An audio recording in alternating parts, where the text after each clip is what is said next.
All right, today we're diving into what is easily the biggest story of the upcoming IPL auction, the Kolkata Knight Riders. Look, they're at a massive crossroads with a ton of pressure on their shoulders, but also an absolutely unprecedented opportunity to rebuild.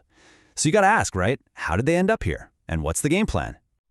This number, this is where it all starts. 64.3 crore rupees. I mean, just let that sink in for a second. When KKR walks into that auction on December 16th, they are armed with an insane amount of money.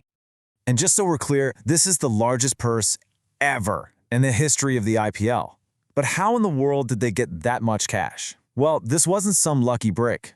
This massive financial power is the direct result of a season that was, to put it mildly, an absolute catastrophe. Sometimes, to build something new, you've got to tear the old thing down to the studs. And that really is the million-dollar question here, isn't it? Or, I guess, the 64.3 crore rupee question. You've got this historic amount of money. You've got 13 empty spots on your roster. So what is the actual plan?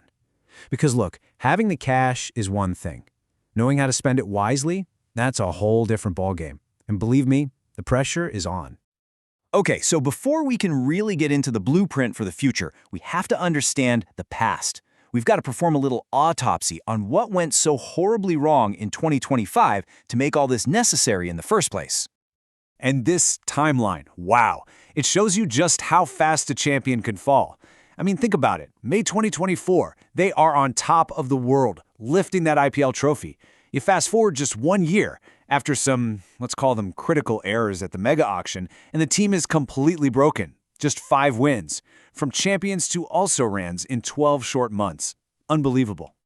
And right here, this is where you can see the root of the problem. 2 gigantic bets that just went completely bust. You've got almost 24 crores shelled out for Venkatesh Iyer, who just didn't deliver. And then the 18 crore for Andre Russell, poof, gone, vanished when he suddenly retired. Just those 2 decisions completely choked their budget and left the entire squad dangerously out of balance. And you know, it wasn't just about the money. A massive leadership vacuum opened up. See, when Shreyas Iyer left, it wasn't just about losing a great batter. They lost the team's brain, the guy steering the ship. In 2024, you had total clarity. In 2025, pure chaos. It was like they were just throwing darts at a board with the batting order, and nobody knew their role. The strategy was gone, and with it, so were the wins. So, how do you respond to a collapse like that? Well, KKR made a really bold call. They only kept 12 players. Now, you might look at that and think it's a sign of weakness, but actually, it's a huge strategic advantage. They've got a lean, mean, focused core to build around. So let's see who's forming this new foundation. And when you look at the names, it just makes sense, doesn't it? You've got Sunil Narine, who is just irreplaceable. Then there's his spin partner, Varun Chakravarthi, locking down the middle overs. Of course, Rinku Singh, probably the best Indian finisher in the game. You have to keep him. And then you're looking to the future with Ankrish Raghuvanshi and building that domestic pace attack with Rana and Aurora. It's not a huge list, but every single one of those guys is a pillar. They all have a very specific job to do. All right, so that brings us to the fun part, the strategy.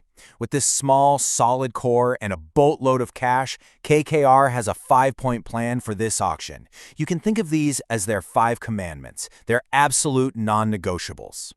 And here it is, the shopping list. Number 1, find the next Andre Russell. 2, solve that power play problem. 3, get a real fast bowling spearhead. 4, lock down the middle order. And 5, invest smartly in domestic talent. Simple, right? Every single decision they make will tie back to one of these 5 things. Let's start with priority number 1, the big one, replacing Dre Russ. And really, all the talk is about one guy, Cameron Green. The thinking is he's not just a good player, he's the perfect structural fit. He can smash it in the middle order, he can bowl with real heat, and he brings that balance they were crying out for last season. I'm telling you, expect them to open the checkbook wide for him. Okay, priority 2, what to do at the top of the order. They let go with both their keepers, de Kock and Gurbaz. So now they need a very specific type of player. They're looking for an overseas wicketkeeper who can walk out with Sunil Narine and just create absolute chaos in those first 6 overs. They don't just want someone to score runs, they want fireworks. And they've got some pretty interesting options. You've got Jamie Smith from England, who's super versatile. Then there's the proven, world-class experience of Johnny Bairstow. And if you just want pure, raw power, you go for Finn Allen. This is a huge decision, because whoever they pick here is going to set the whole attacking tone for their team. All right, let's talk about priorities 3 and 4. First, they need a legit spearhead for their pace attack. Not just another bowler, but a leader. Someone who can own those high-pressure death overs. I mean, Mitchell Stark is the dream target, right? At the same time, they've got to bring some stability back to that middle order. No more chaos. So they'll be looking at guys like Devin Conway or David Miller, players who bring that calm, experienced head. But here's the thing, and this might be the most important part. You can buy all the superstars you want, but if you don't have depth, you've got nothing. So the final piece of this puzzle is using whatever money is left to make smart buys on the domestic front.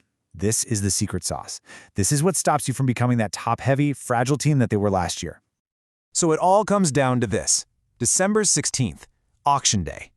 This is not just about throwing money around. This is the ultimate exam for KKR's new role-based philosophy. This is Judgment Day for the front office and for this entire grand plan. At the end of the day, when all the bidding is done, you can boil their success or failure down to 3 simple questions. Did they get a real all-rounder to replace Russell? Yes or no? Did they find that explosive opening partner for Narine? Yes or no? And did they sign a top-tier fast bowler to lead the attack? If the answer is yes to all 3, KKR is right back in the hunt for a title. But if they miss on even one, we could be looking at 2025 all over again. And so that leaves us with the big one. Is this historic war chest going to spark a new golden age for the purple and gold? Or is it just going to be another very, very expensive lesson in what not to do? December 16th cannot come soon enough. We are all going to be watching.